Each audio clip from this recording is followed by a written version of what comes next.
Hello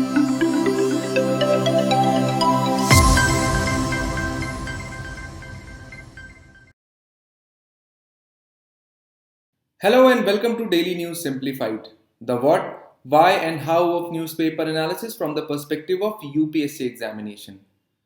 Today we are going to cover the Hindu newspaper dated 4th of March 2020.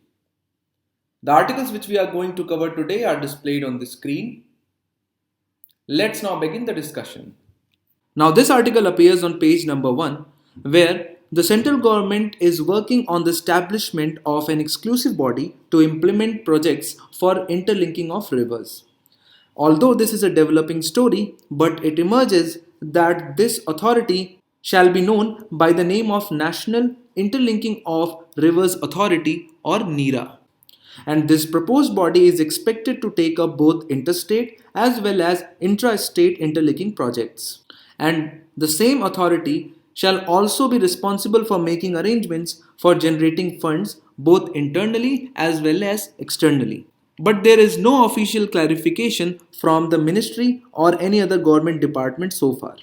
And currently, all such water linking projects are handled by National Water Development Agency or NWDA. So until and unless there is an official notification on PIB or anywhere else, we are not going to discuss details regarding NIRA. But we can utilize this time to at least discuss what a river linking project is, why is it needed, what are various plans of interlinking of rivers in the country right now, and what are the challenges or issues which emerge from such interlinking projects in India. So starting with river linking. Now river linking is a project of linking two or more rivers by creating a network of reservoirs and canals. So basically it means that transfer of water from a surplus basin to a deficit basin. Now if you look at the map of India, you can easily see that the areas where the rainfall is more and where the flow of the river is regular and more compared to other areas is basically our northeast, the areas adjacent to the Nepal border, and for few months these rivers in the Western Ghats receive a lot of rainfall and all those water ultimately flows into the ocean.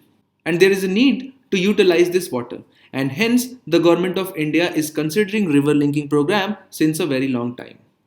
So let us now consider the need for interlinking of rivers in the country in a greater detail. Now as you know that India accounts for 18% of the world population but only about 4% of the total water resources, and hence India is a water scarce country. And one of the ways to reduce this scarcity is the water interlinking project. Now if you have covered your geography static syllabus, you know that most of the rainfall in the country is limited to a period of 4 months from June through September, which means that around 85% of all the precipitation in the country is received in 4 months, whereas in rest of the 8 months there is a very minimal precipitation. You can say that there is a variation of rainfall as far as time scale is concerned. But not only that, there is a variation of rainfall in the spatial pattern as well, because the rainfall in the country is mainly orographic, and for that reason it is mainly concentrated in the Western Ghats as well as north and eastern part of the India, which are the surplus basins of our country. But there is minimum rainfall in Rajasthan, Gujarat and interior parts of our peninsula. And hence you can see that at the same time in our country there are water surplus as well as deficit basins marked by green and yellow color respectively. Now apart from spatial and temporal variation, there is also a variation in the way monsoon gives us rainfall. Sometimes we get plenty of rainfall, but sometimes monsoon results into a very reduced rainfall, which impacts various aspects of our lives, but especially the agriculture. So you can see that uncertainties arising out of the monsoon patterns in the India is one of the main reasons why we need to connect these rivers. Apart from that, it is ironic that the country is unique in the sense that floods and droughts hit us at the same time only because of a typical monsoon pattern. So, the flood prone regions of north and east and western Ghats are perpetually troubled by the instances of floods due to overflowing of the rivers, whereas the drought prone regions of Rajasthan, Gujarat, and interiors of peninsular India are perpetually stricken with droughts. So, the idea of river interlinking tries to solve this problem by connecting the water surplus region with that of water deficit regions, the detailed plan of which we are going to discuss in a short while. Apart from these two, there are other reasons as well which makes the case for river interlinking. Now you know that majority of area in the country is rain fed and proper irrigation facilities have not been extended to those areas, and hence it results into the variation in production in each year, and hence there is a need to provide proper canal irrigation in those areas for better productivity of those regions. There is also a need to promote trade of goods through waterways, and for that we need better navigability of our rivers. But you know that a lot of rivers, especially in peninsular India, are not navigable throughout the year but only in the monsoon duration. By connecting the rivers, we can transfer the surplus water to those rivers which are not perennial. India has not been able to utilize the full potential as far as hydropower is concerned. Linking the rivers, we will need a lot of dams and reservoirs which can then be converted into hydropower plants, and hence we can derive a huge amount of electricity from those hydropower plants. Let us now understand how India is trying or will try to achieve this river interlinking. So, as far as the current plans of river interlinking are concerned, there are three main components to it. Now, the first is Himalayan, second is peninsular, and third is smaller intrastate river interlinking projects. Now, let us discuss them one by one. Now, as far as Himalayan component of river linking is concerned, now you can see that considering the Ganga and the Brahmaputra drainage basins, they both are water surplus, especially in the eastern part of Ganga and whole of Brahmaputra. But the tributaries of Ganga coming from Rajasthan and Madhya Pradesh are water deficit because they are coming from semi-arid areas. And hence the Himalayan component envisages two things. Now the first one is transferring the surplus water of Brahmaputra into the Ganga basin, especially from Farakka barrage. Now this is expected to contribute to flood control measures in Ganga and Brahmaputra river basins. Apart from that, it will also provide excess water for the Farakka barrage to flush out the silt at the Kolkata port. So this will solve two important problems. Now the flood problem in this region will be solved. At the same time, the siltation due to which the Kolkata port is unable to function in its full capacity will also be solved. And the second phase of this Himalayan component envisages connecting these eastern tributaries of Ganga to those of western tributaries which are coming from these regions by making long canals. Now, these canals would be built to transfer the surplus water from the eastern tributaries of Ganga to the western tributaries, and hence solving a perpetual problem of drought in this region. Now, as far as the peninsular component of river interlinking is concerned, it has a lot of phases to it, but we shall discuss just two most important them. But overall, the peninsular component tries to send water from the eastern part of India to that of south and west. Now in the first phase, Mahanadi, Godavari, Krishna and Kaveri rivers would be interlinked by canals. Reservoirs and dams would be built along the course of these rivers. This would result in the transfer of surplus water from Mahanadi and Godavari rivers to that of South India. So this is Mahanadi river and this is Godavari river. So these two will be interlinked to various rivers in the South India. And as you know that smaller rivers in the South India are seasonal, and hence the transfer of water from Mahanadi and Godavari surplus basins to those areas will lead into flow of significant amount of water into those tributaries. And in the second phase, the smaller rivers flowing westward from the western Ghats shall be connected to those of eastern Ghats. You know that Western Ghats receive massive amounts of rain in a very short span of time, and the plan is to harvest those excess water into dams and reservoirs and keep on releasing them into rivers flowing eastward like Krishna and Godavari from time to time. So you can see that the idea is to ultimately transfer the surplus water which creates the flood to those areas where there is a water deficit and hence a drought. So this will balance out the distribution of water across the country. Now, the third component of river interlinking in India is that of intrastate river linking projects, which are smaller projects contained within a state. And a case in point is Kaleshwaram Lift Irrigation Project, which was recently inaugurated in state of Telangana. So, after having discussed the components of river interlinking in India, let us now discuss what are the issues and challenges which these mega projects. Now, these are political, social, environmental, as well as financial. And there are some challenges which remain as far as the future of these interlinking projects are concerned. So, the most devastating impacts which these interlinking projects are likely to have is that on environment. Because by diverting the flow of the rivers from one basin to another, we are going to change the flow of these rivers. Somewhere we are going to increase it, whereas others we are going to reduce it. And hence, it will change the way the rivers are sedimenting, as well as it will lead to the submergence of those areas where dams are being created, and it will similarly result into the salinizations of the soil in the surrounding areas. Ultimately, it will lead to deforestation as well as loss of a significant biodiversity in those regions. Whereas, where the water will reach, it will create a new kind of biodiversity and it will afforest those areas. So, we need to balance, so we need to assess these changes and the impacts on environment very carefully before implementing the interlinking of the rivers.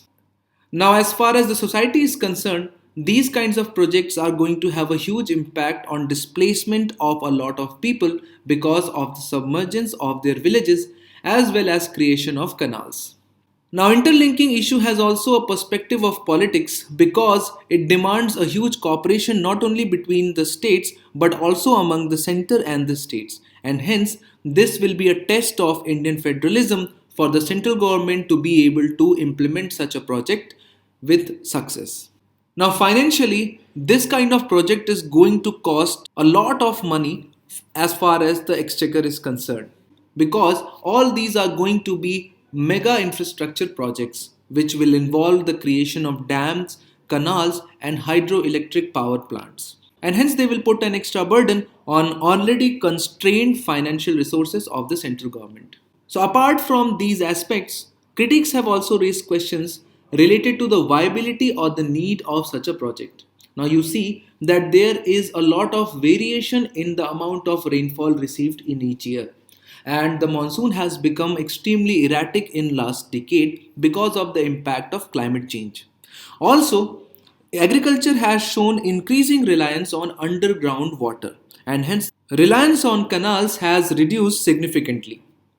So the critics argue that in such a scenario, creating such large infrastructures might not yield the kind of benefits which the government of India is looking for.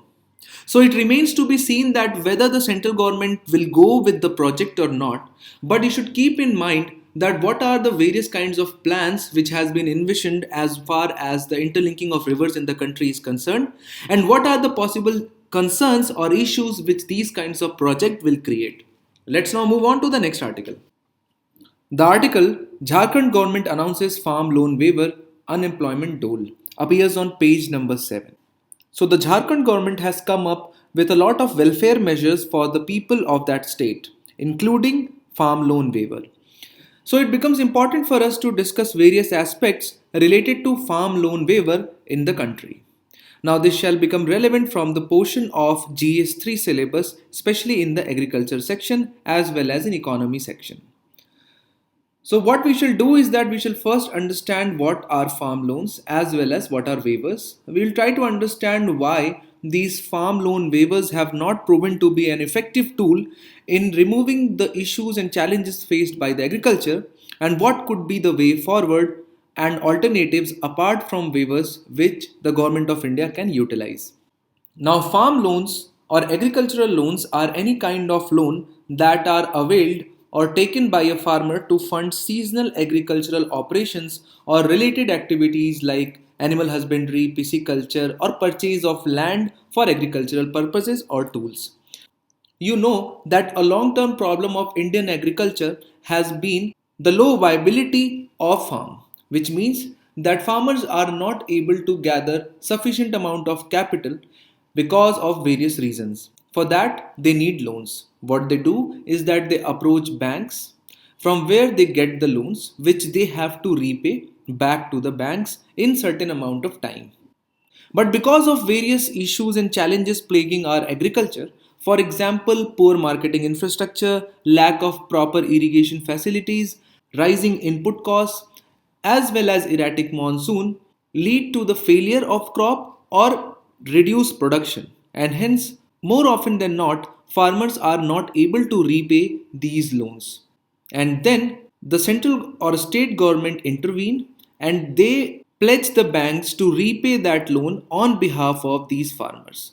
So without a waiver, this should have been the cycle, but with waiver what happens is that money goes into the farmer's account, the farmer spends it, but at the time of repayment this line disappears and the loan is repaid by either the central government or the state government depending upon which government has promised the waiver. What this does is that it transfers the liability the farmer has to the central or the state government. Now, this step also helps the bank because initially the farmers were not able to pay those loans and hence they were turning out to be non performing assets. But since the government intervenes and it takes over all the loans, and hence the banks are also assured that they will get back their money. But it leads to a lot of financial burden on behalf of central and state government. So farm loan waivers are extremely good way to relieve the financial burden from the farmer's side, but they are very short term measures and it has been observed that they do not lead to any long term impact on either the situation of Indian farmer or in overall scenario of Indian agriculture. So let us now understand why farm loan waivers are not a long term solution. Now, first and foremost is that the farm loan waivers do not address the structural problems plaguing our Indian agriculture. Now, you know that Indian agriculture has been facing many issues such as poor marketing infrastructure, fragmented land holdings, depleting water table levels, as well as deteriorating soil quality. Also, in the recent past, there has been a sharp increase in the input costs, for example, pesticide fertilizer costs, as well as the cost of seeds have been rising in the recent past. Now, due to these problems, the farmers are unable to get remunerative prices for their agriculture produce, leading to rural distress. Now, under such circumstances, they do not address these deeper problems which have gripped our Indian economy. So, very simply speaking, it does not addresses the problems which have made our Indian agriculture unviable. Also, the frequent resort to giving farm loan waivers by our governments has adversely impacted the credit culture. Now, it is very easy to derive why is it so. So, consider that there are two kinds of farmers, farmer A and farmer B. Now, farmer A timely pays back the loan, whereas farmer B does not pay back the loan, and government comes up with farm loan waiver scheme. Due to this step of the government, A is not going to benefit a single penny because that person has already repaid its loan.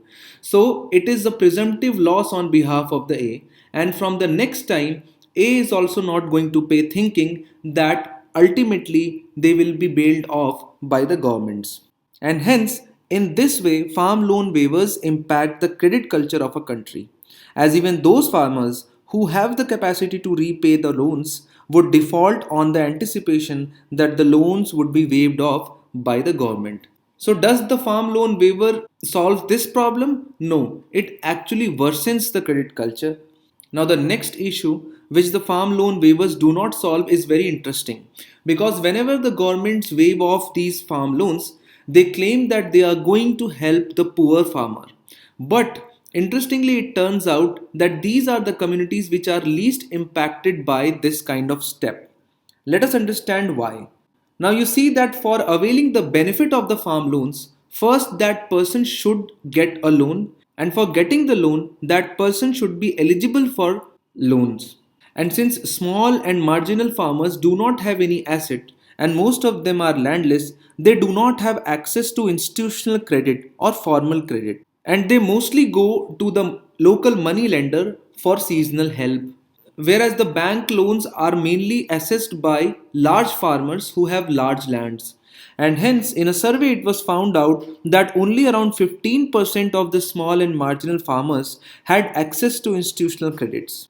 And hence, whenever a farm loan waiver is declared, they do not get relief from those steps. So, does the farm loan waiver step eases off the financial situation of small and marginal farmers? No, it does not. And finally, one of the biggest impact which the farm loan waivers have is on agricultural capital investment. Now you should understand that capital investment are those investments which increase the productive capacity of the agriculture in future. For example, construction of a canal in a region will lead to increase in yield as the availability of water will increase in the future. But construction of canal needs a lot of investment, and this investment will either come from banks or from government. Now let's see what impact does the farm loan waiver has on these two entities. Now as far as banks are concerned, they are unlikely to give large amount of credits to the agriculture sector because they anticipate future default on the loans by the farmers, and hence they are reluctant to fund large infrastructural projects in agricultural sector. As far as government is concerned, they have already taken over large amounts of loans of farmers which now government has promised to pay back, and hence there is a constraint on fiscal capacity which the government earlier had. Now since government has to take care of these large loans, its capacity to invest in capital assets in agriculture has reduced drastically. What agricultural sector needs is large infrastructure, focus on soil quality as well as reduction in input cost. But any of the effects arising from farm loan waivers do not address these basic problems. And hence there is a need to address these issues on priority.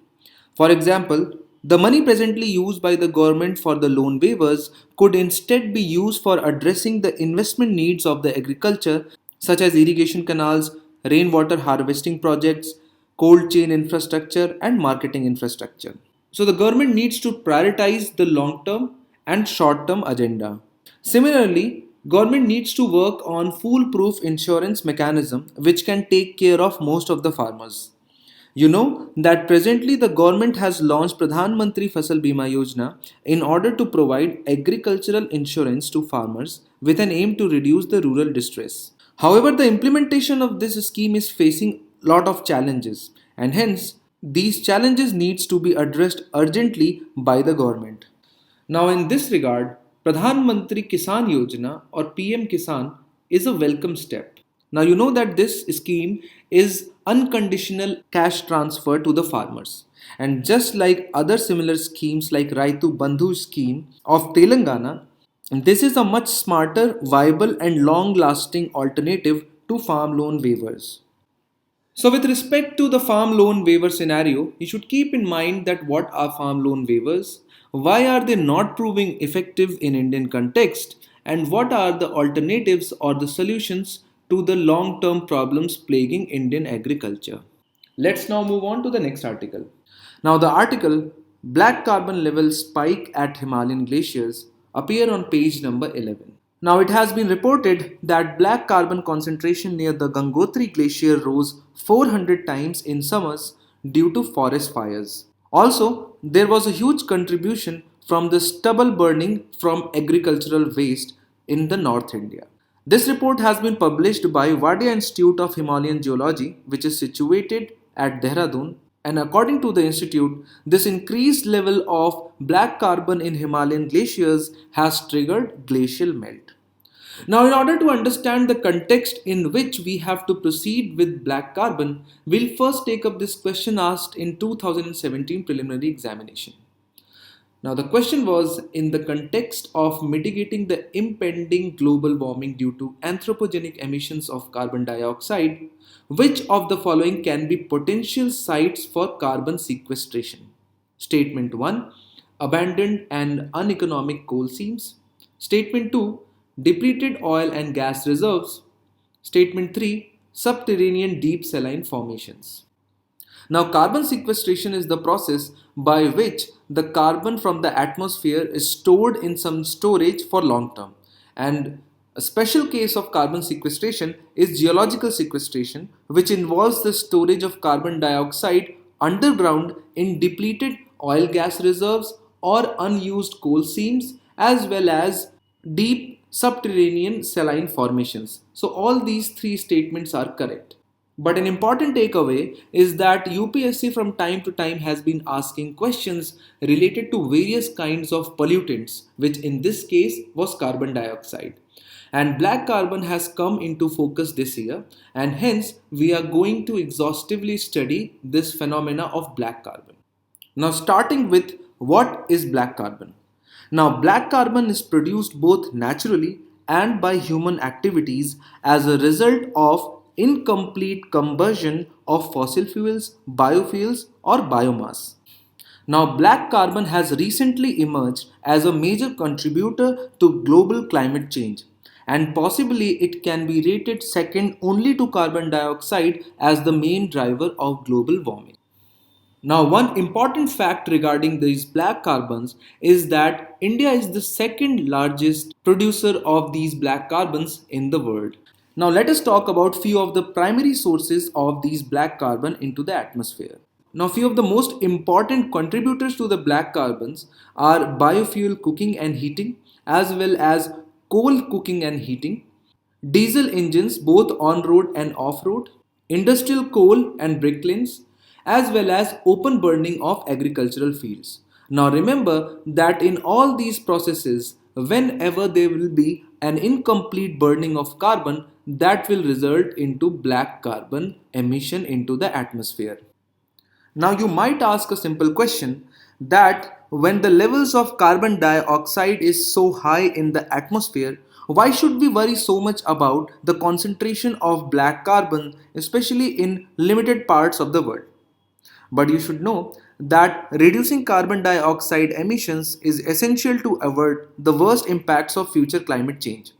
But CO2 has a very long atmospheric lifetime, which means that once emitted, a particle of CO2 remains in the air for a very long time, and hence long term measures are needed to reduce those concentrations. But in contrast, black carbon remains in the atmosphere for only few days or certain weeks, and hence cutting down the emissions of black carbon would immediately reduce the rate of warming, particularly in those areas which have witnessed fast changes in the level of black carbon. Hence, you can say that since the residence time of black carbon, which are small particles of unburned carbon, is very low in the atmosphere, and hence taking measures in this direction will immediately yield results.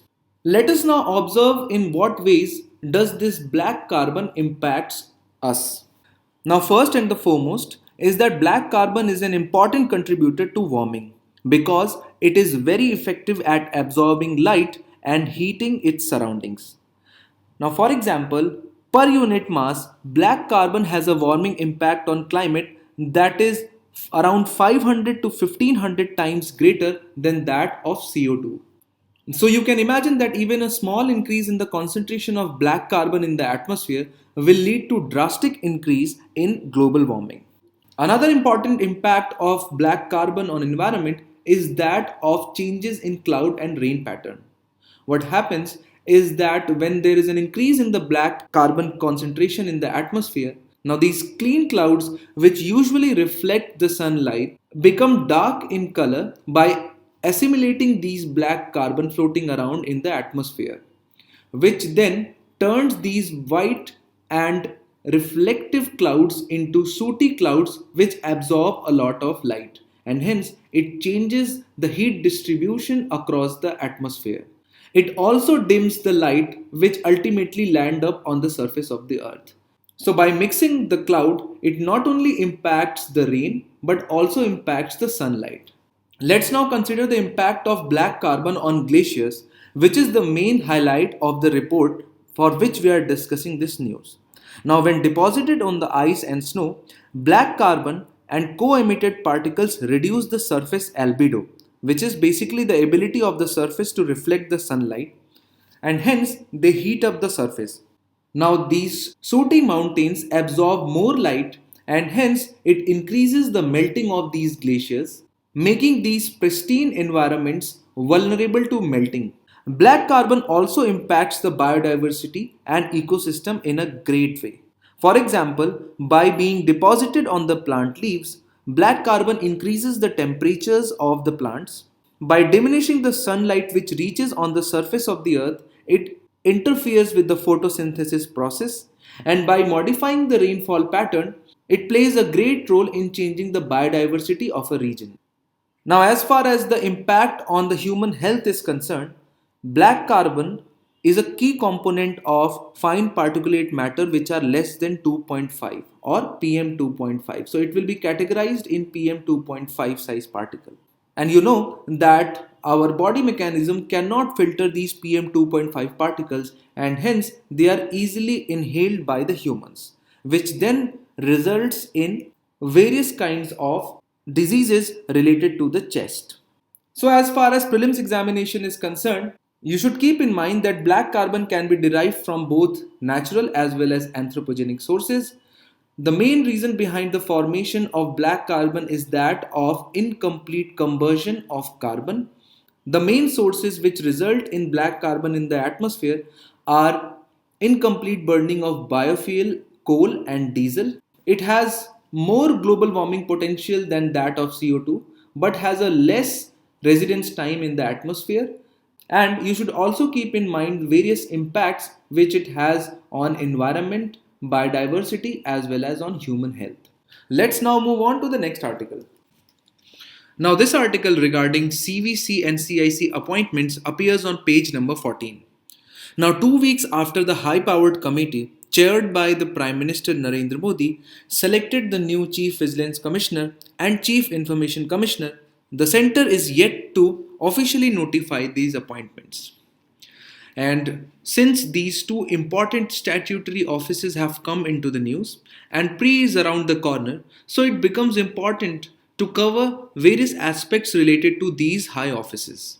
Not only for the prelims examination but also for the mains examination, it gets covered under GS2 paper under statutory, regulatory and various quasi-judicial bodies. So let us now together understand both CVC and CIC. So here is a chart which has been prepared for you so that it becomes very easy to memorize the differences as well as the similarities between Chief Vigilance Commissioner as well as Central Information Commissioner. Now you can see that both are statutory bodies, which means that they have been set up by a law. So in case of CVC, it has been established by Central Vigilance Commission Act of 2003, whereas in case of Central Information Commissioner, it has been established by another act which is known as Right to Information Act. Now as far as the main function of Central Vigilance Commissioner is concerned, it is to conduct inquiry into offences alleged to have made under the Prevention of Corruption Act 1988. Whereas the main function of Central Information Commission that it decides on the second appeals as far as the release of information under the RTI Act is concerned, and it imposes the penalties and monitors the application of RTI Act by various government institutions and departments. One important aspect regarding Chief Information Commission you should keep in mind is that the decisions of the Commission are final and they are binding, which cannot be ignored. Let us now have a look at the membership of Central Vigilance Commission as well as Central Information Commission. Now as far as Central Vigilance Commission is concerned, it is chaired by Central Vigilance Commissioner or CVC, and there shall not be more than 2 vigilance commissioners as members. So in total, there are maximum 3 members of Central Vigilance Commission where the Central Vigilance Commissioner is the chairperson of that board.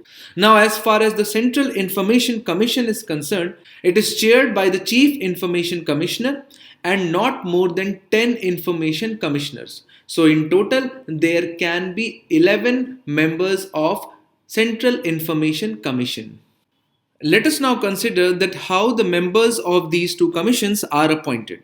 Now, as far as Central Vigilance Commission is concerned, they are appointed by the President, but the recommendation for such an appointment comes from a committee which consists of Prime Minister, Minister of Home Affairs, and Leader of Opposition in Lok Sabha. And keep into mind that Prime Minister always chairs this committee.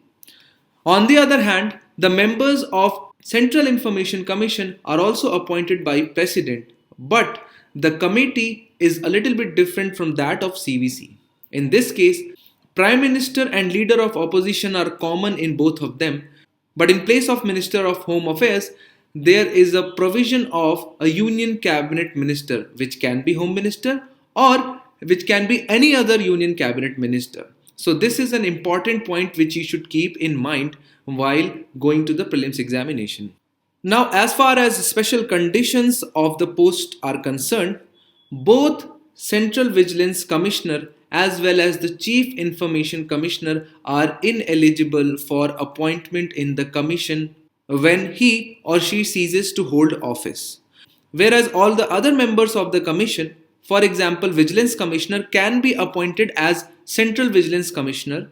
Similarly, the other Information Commissioners are eligible for appointment as Chief Information Commissioners, but once they become Chief Information Commissioner or Central Vigilance Commissioner, they become ineligible for appointment in the commission. Now, the process of removal for both CVC and CIC is the same and very easy to remember.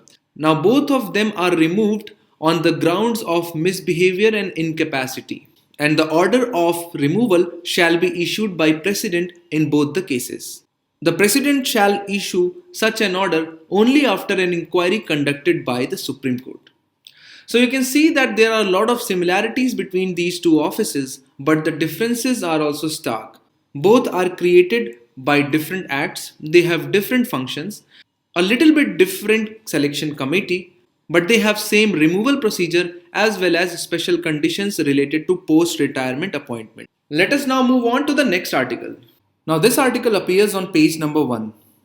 Now, Office of High Commissioner for Human Rights or OHCHR has planned to file a petition in Supreme Court against recently passed Citizenship Amendment Act 2019, and it also plans to provide an overview of relevant international human rights standards. So in this context, it becomes important for us to understand few of the important things related to OHCHR. Not only does it get covered in important international institutions, agencies, fora, their structure and mandate in main syllabus, but from time to time UPSC has asked questions related to various UN bodies and agencies. A case in point is a question asked in 2016 examination: what are the importance of United Nations Convention to Combat Desertification? Statement 1. It aims to promote effective action through innovative national programs and supportive international partnerships. Statement 2. It has a special or particular focus on South Asia and North Africa regions, and its secretariat facilitates the allocation of major portion of financial resources to these regions. And statement 3 reads, it is committed to bottoms-up approach, encouraging the participation of local people in combating the desertification. Now this question could have been easily solved by eliminating statement 2, as UNCCD does not have any special emphasis on a particular region, and just by eliminating the option 2, you have already eliminated B and D. So you are left with option A and C, which means that statement 1 has to be correct. Now, important concept to remember is that global agencies across the world have started following the bottom-up approach because they have realized that without involving the local population in implementation of any program, they are not going to get the desired result. And hence statement 3 is also correct, which leads us to the right answer, C, both 1 and 3. So you can see that the agencies like UNCCD is important, and similarly OHCHR is also important. So we will consider very few facts about OHCHR. Now, as mentioned earlier, OHCHR is United Nations entity on human rights, and General Assembly has entrusted it with the task to promote and protect human rights of the people around the world. Now, the main task of OHCHR is to promote and protect human rights that have been enshrined in Universal Declaration of Human Rights of 1948. It is important to remember that it works as a part of United Nations Secretariat and is headquartered at Geneva in Switzerland. Now, as far as the operational perspective of OHCHR is concerned, it has field presences that comprise regional and country standalone offices, which means that OHCHR opens not only regional offices but also country specific offices.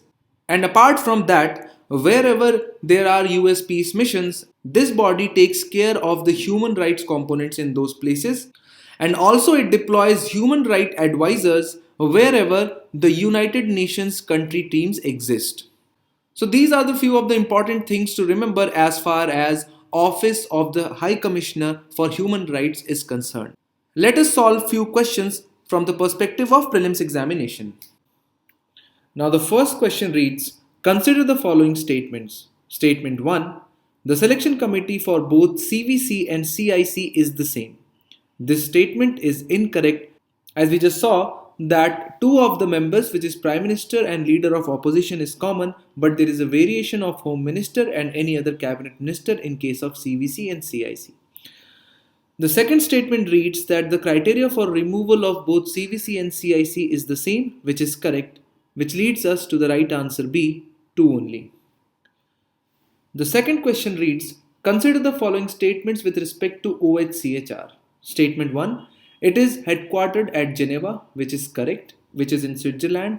And statement 2, it functions independent of United Nations, which is incorrect as it functions under the United Nations Secretariat. And hence the right answer is a 1 only.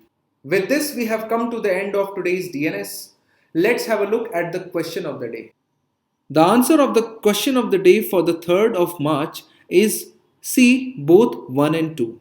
Now the question of the day for today, that is 4th of March 2020, is consider the following statements about black carbon. Statement 1, India is the largest emitter of black carbon in the world.